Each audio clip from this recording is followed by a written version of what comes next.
Erev Shabbat Shalom Rabotai. We are continuing with our Mishna Yomi, Masechet Yevamot. We are up to Perek Tet, Mishnah Bet. Today's Mishnah should be Le'ilun Nishmat Neria ben Svetlana, Ranbai Eliyahu ben Budcha Yisrael, Vanchana Bad Miriam, Menuchatam Began Eden, Amen. Le'avdi ben Chaim L'Chaim V'Refuah Shelema, Daniel Shalom ben Rosa, and Mariana Miriam Chaya Bat Tamara B'Tor Shah Chulei Israel.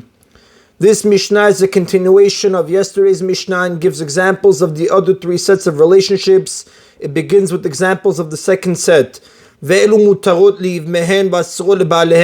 women are permitted to their yavams even though they were forbidden to their husbands. Meaning, even though the husband was forbidden to have children from his wife, the yavam nevertheless has a mitzvah to have children from her to perpetuate his dead brother's name. Kohen Gadol shekidesh et almana, Kohen Gadol who betrothed a widow who was forbidden to him. Now that is, he performed Kiddushin, the first stage of marriage. At this stage, the couple is married in most ways, but may not yet live together.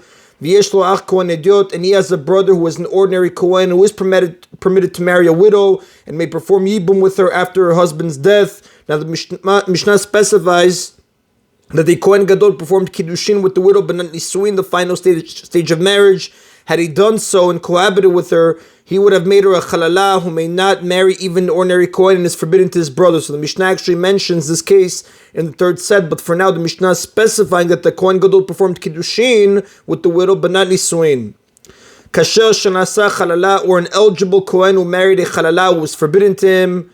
A chalala is a woman who was forbidden to a Kohen either by reason of birth, she is the child of a Kohen and a woman forbidden specifically to a Kohen, or she is a daughter of a halal, or cohabitation, she was someone forbidden to a Kohen who cohabited with the Kohen, or she cohabited with the halal.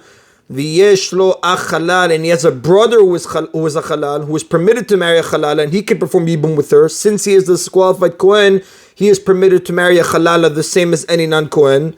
Yisrael shenasa mamzeret, or Yisrael, an ordinary Jew who married a mamzeret who was forbidden to him. V'yesh lo ach mamzer, and he has a brother who is a mamzer who was permitted to marry a mamzeret and may perform yibum with her. Mamzer shenasa bat Yisrael, or a mamzer who married the daughter of a Yisrael, an ordinary Jewess who was forbidden to him.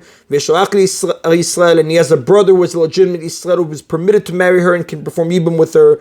Mutarot livmeen v'asur lebaleen, in all of these cases the women are permitted to their avams even though they were forbidden to their husbands. Examples of the third set: asurot la'elu v'la'elu. These women are forbidden both to be married to their husbands and to perform yibum with their yavams after their husband's death. Kohen Gadol shonasat almanai, Kohen Gadol who married a widow. V'yesh lo ach Kohen Gadol o Kohen idiot, and he has a brother who is either a Kohen Gadol or an ordinary Kohen, both of whom are forbidden to her once her first husband cohabited with her, and therefore he may not perform yibum with her. Now it is possible for two Kohanim Gedolim to be alive at the same time. If the Kohen Gadol becomes tamer, or otherwise unfit for the temple service, another Kohen is temporarily appointed to replace him. When the original Kohen Gadol becomes fit for service again, he returns to his duties, but both men retain the rank of Kohen Gadol. Now, once the Kohen Gadol marries the widow fully and cohabited with her, she is forbidden even to an ordinary Kohen as a chalala. Although yibum is forbidden, the widow as well as all the other women in this set still require chalitza. So this case again, a Kohen Gadol who married a widow and he has a brother who is either a Kohen Gadol or an ordinary Kohen, both are forbidden to her once her first husband sleeps with her, and therefore she is not yibum eligible. She must do chalitza. Kasher shenasa chalala, kasher shenasa chalala, or an eligible Kohen who married a chalala, v'yesh lo ach kasher, and he has a brother who is also an eligible Kohen, so he too is forbidden to a chalala. Yisrael shenasa mamzeret, or a legitimate Yisrael who married a mamzeret who is forbidden to him. V'yesh lo ach Yisrael, and he has a brother who is also a legitimate Yisrael, so that he too is forbidden to her. Mamzer shenasa bat Yisrael, or a mamzer who married the daughter of a Yisrael who is forbidden to him. V'yesh lo ach mamzer, and he has a brother who is also a mamzer, so that he too is forbidden to a regular Jewish woman. Asurot, a regular Jewish woman, asurot la'elu v'la'elu. In all of these cases, the women are forbidden to both their husbands and their avams. Now, to illustrate each of its first three sets, the Mishnah has used variations of the same four examples. The first example of each set is based on the prohibition of a widow to a Kohen Gadol. The second example on the prohibition of a halala to any Kohen, and the third and fourth examples on the prohibition of a mamzer to an ordinary Jew. The fourth set, ushal kol Nashim mutarot leba'alein ulivmehen, and all the other women not mentioned in the Mishnahs were permitted both to their husbands and to their yavams. This rule is not all-inclusive. There are some women not mentioned in the Mishnah who fit into one of the first three categories. For example, the 15 Alayot mentioned above in Mishnah 1:1 that are permitted to their husbands but are forbidden to the Yevams. So that when the Mishnah uses the word all, it's not being precise 100%, but it's referring to, in a general sense, the other women not mentioned in the Mishnah are permitted both to their husbands and to their Yevams. That is in a Mishnah Bet. Mishnah Gimel now continues off this discussion of the Ibum status of a woman who is biblically forbidden to her husband or Yavam. Our Mishnah discusses the status of women who are forbidden rabbinically. Shniyot midivrei sofrim, regarding secondary arayot, who are forbidden by decree of the rabbis. The rabbis prohibited relationships with certain relatives who are less closely related than the arayot of the Torah prohibited. For example, a person's mother is forbidden to him by the Torah. The rabbis added his grandmother and great-grandmother. These relatives are known as shniyot, secondary arayot. Shniya lebal velo shniya le'avam.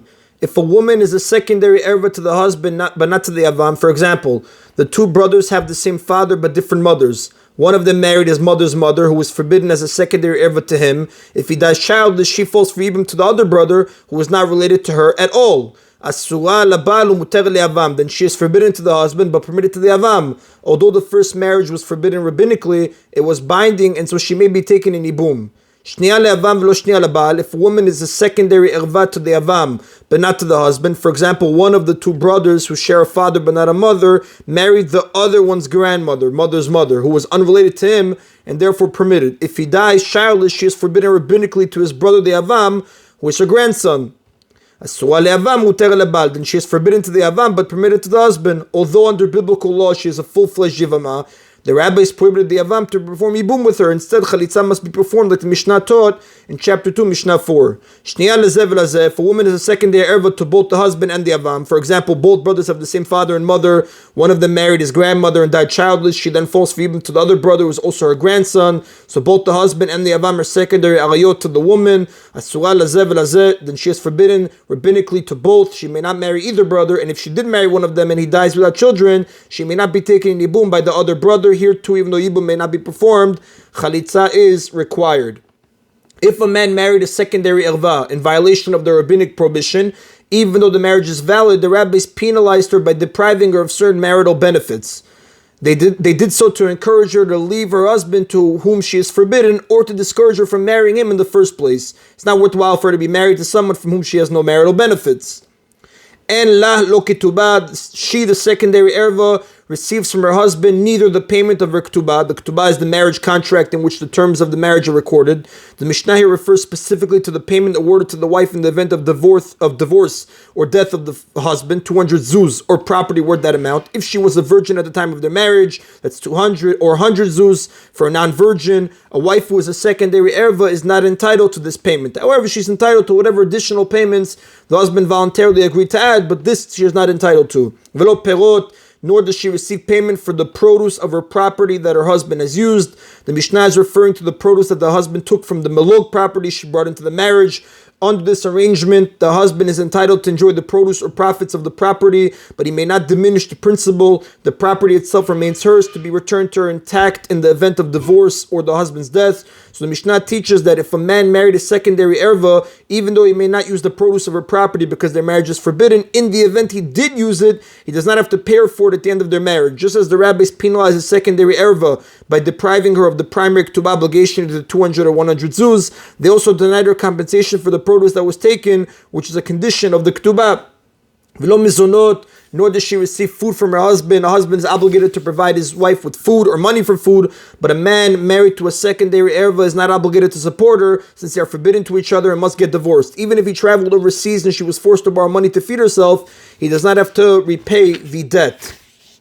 Velo belaot, nor does she receive payment for the loss of value of her worn out property. For example, if she brought garments into the marriage as mulk property and the husband used them until they became worn out, the husband is not obligated to pay her for the lost value when their marriage ends. However, the worn out garments themselves are returned to her. In all these matters, the woman is penalized and not the man. The Gemara on page 85b explains that this is because we assume in cases where neither she nor her children are disqualified by her cohabitation that she was the primary force in pushing for the marriage. The Gemara on page 85b. V'avlad kasher, however, even though their marriage is forbidden, the secondary erva child is legitimate. Unlike the case of a biblically forbidden erva, the child is not considered a mamzer and may marry any legitimate Jew, even a Kohen, as the Tosfot Yom Tov points out. V'chofin oto lo'otzi, and we force the husband to divorce her. Now, marriage with a woman forbidden biblically, marriage with a woman forbidden biblically by the Torah is treated less severely. Almana lekohen gadol, a widow married to a kohen gadol, girusha v'chalutza lekohen edot, a divorcee or a chalutza, woman with whom chalitza has been performed, married to an ordinary kohen, mamzeret or nitina l'Yisrael, a mamzeret or a nitina, member of the Canaanic group that converted in Yeshua's time. We spoke about in chapter 2, Mishnah 4, chapter 6, Mishnah 2, married to a legitimate Israel, bat Yisrael natin or mamzer, or a daughter of Israel married to a natin or a mamzer. Even though all these marriages are forbidden biblically, yesh len ketubah, each of these women receives her ketubah, as well as the other benefits mentioned, payment for produce, food, and worn out property. Now, she only receives money for food if in the husband's absence she had to borrow money for this purpose and he died. She may then claim the money from his estate. However, in his lifetime, the husband has no obligation to feed her or pay her debt, the Rav explains. Since he is required by the Torah to divorce her, it would make no sense to apply any law that might encourage them to stay together. After his death, however, the reasoning doesn't apply anymore, so she may claim compensation from his estate. Since these women are biblically forbidden, the rabbis were not concerned that people might start violating these marriage prohibitions. A secondary erva, however, is forbidden only rabbinically. Since people do not treat rabbinic laws as seriously as they should, the rabbis felt the need to reinforce their prohibition by penalizing any woman who violated it. And that is an Rabotai of today's Mishna Yomi. Everybody should have Erev Shabbat Shalom. Baruch Adonai Leolam. Amen v'amen.